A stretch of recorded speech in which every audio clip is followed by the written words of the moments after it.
This is FCN Frontline Report with Brenda Hines. Hello, everyone. I'm Brenda Hines, and this is FCN's Frontline Report, brought to you by Ford Education and Training. The big story this month is the launch of the Ford Contour and Mercury Mystique.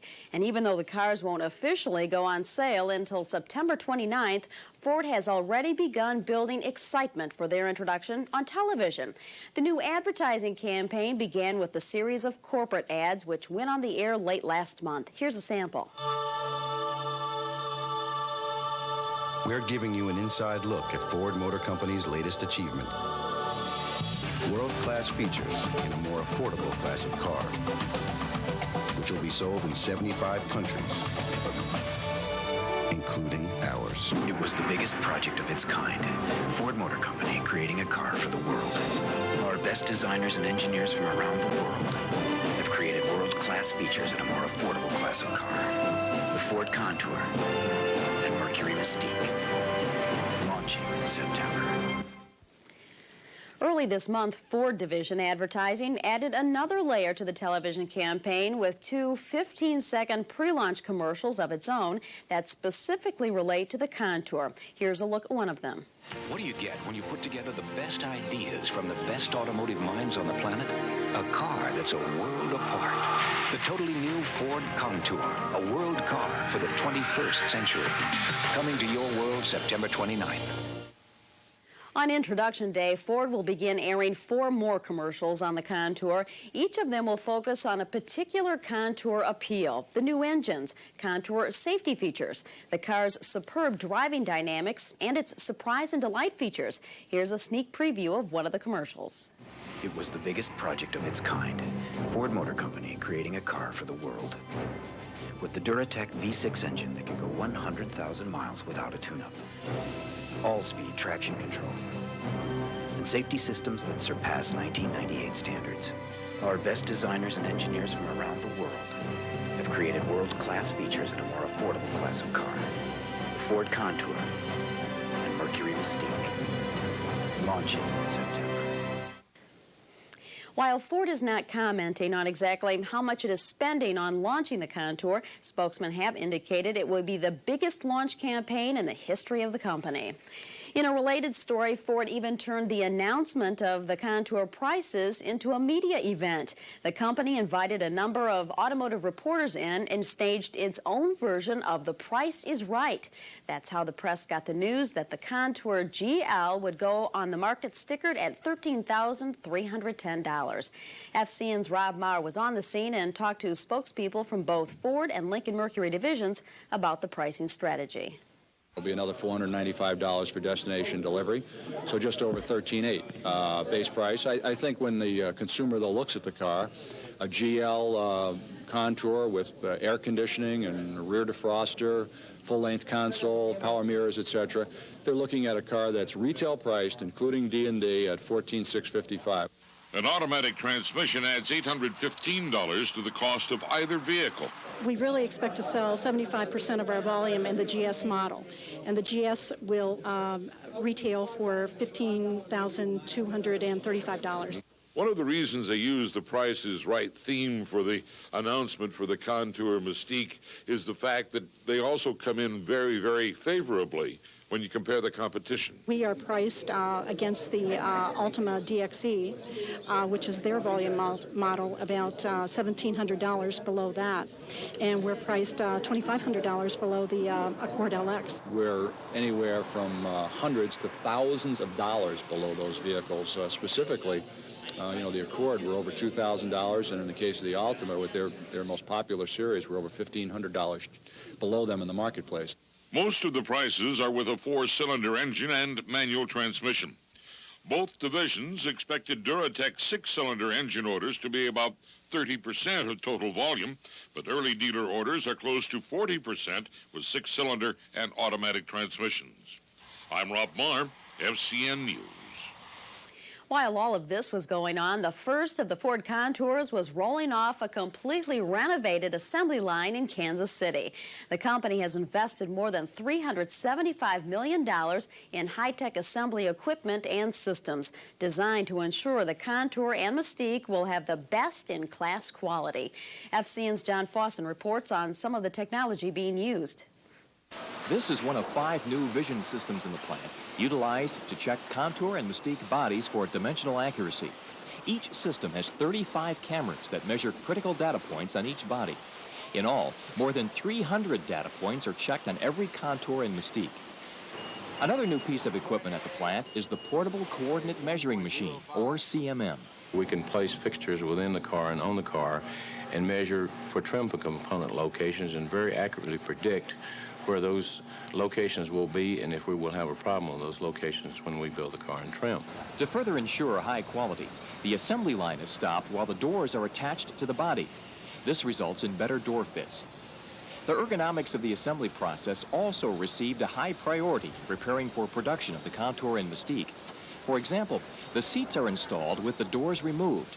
As a result, the amount of bending and walking by employees is reduced, and there's also less chance of damage to the vehicle. Making the installation of the instrument panel easier for employees is a new articulated arm. The operator can stand up, shoot the bolts from the side and the cowl side, and doesn't have to do the bending and stooping that's normally associated with instrument panels. Ford Division expects to sell more than 200,000 Contours in 1995. That number would put the Contour among the top 10 best-selling cars in America in its first year on the market. By now, most people know Ford already has 5 of the top 10 best-selling vehicles in the country. F-Series, Taurus, Explorer, Ranger, and Escort have accounted for half the names on that list for the last 3 years in a row. What many people may not know is that those same Ford products are also the top 5 leased vehicles in the country. The most often leased vehicle in America is the Ford Taurus. It's followed by the Explorer with the Ranger third, the F-Series 4th, and the Escort in 5th place.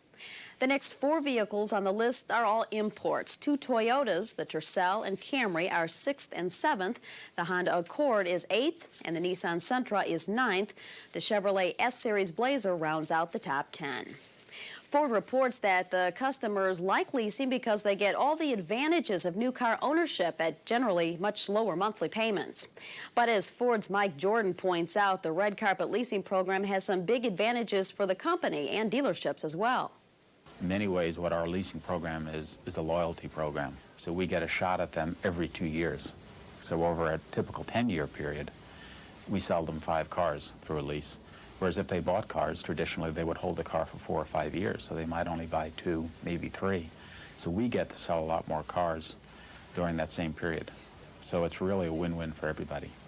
Over the next 12 months, more than 200,000 red carpet lease customers will be coming back into Ford dealerships as their current leases expire.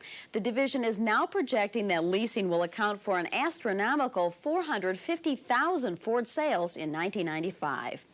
Turning to other industry news, General Motors is making a concerted effort to improve its position in the hot-selling compact sport utility market with 2 completely redesigned products for 1995. First to arrive was the GMC Jimmy, and now Chevrolet is introducing its latest version of the Blazer. FCN's Rob Marr was at the press introduction of the Blazer and files this story on Chevrolet's strategy behind the new product. Chevrolet delayed the facelift of the Blazer for a year after consumer clinics showed there were more changes potential buyers wanted, even though dealers requested a new model sooner to match the Explorer. And the Blazer certainly had an awful lot of calling for it, but we needed to do some things to make sure that it was high quality when it came out. Certainly one of the big items that we wanted to get at was to get that spare tire where the sun doesn't shine underneath, where customers wanted it. The location for that spare tire is under the bed of the 4-door, not inside like on the 2-door. In coming up with the 1995 Blazer, Chevrolet is not necessarily going to tout all of the attributes of the Blazer, but also where it fits in the genuine Chevrolet marketing scheme.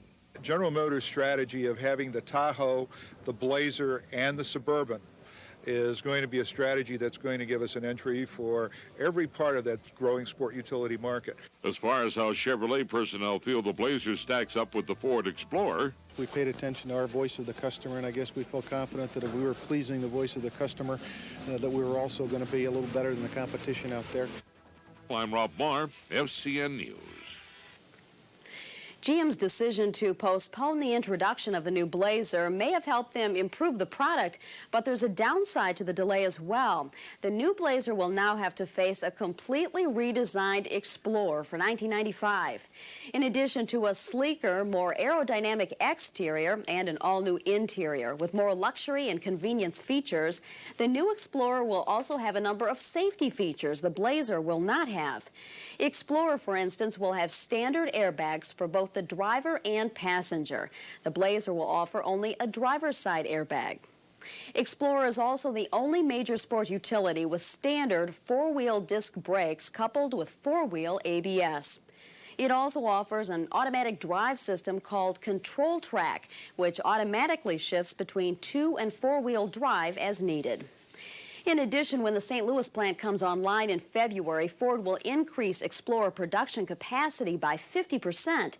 That means Ford will be able to produce 450,000 of the hot-selling Explorers a year. The new Explorer will also be the first beneficiary of a remarkable new plastics process for a new generation of bumpers. For the story on that technology, here's FCN's Lauren Sides reporting from Ford's Utica, Michigan trim plant. Right now, the Utica trim plant still uses the old reaction injection molding or RIM process to make plastic bumper covers. Notice how flexible they are and how much trim has to be manually cut. Now look at the new bumper cover made from TPO or thermoplastic olefin. It's stronger, lighter, and recyclable. Right now, the plant only has this one TPO press. It will launch the Lincoln Continental rear bumper and the Ford Explorer Limited front bumper. And especially on the Explorer, it will produce a cleaner look. It gives it a more upscale look. You have a painted bumper cover with some integral fog lights, and it gives the vehicle a much cleaner appearance, a more expensive look. Next year, Utica trim will add 3 more presses to help make the Ford Taurus bumpers. And that may be just the beginning for TPO. Basically, we see almost a complete conversion by the end of the decade to all TPO. I'm Lauren Sides for FCN News. And to wrap things up on today's Frontline, here's the latest update in the ongoing battle between the Ford F-Series and Chevrolet CK for the title of best-selling vehicle in America.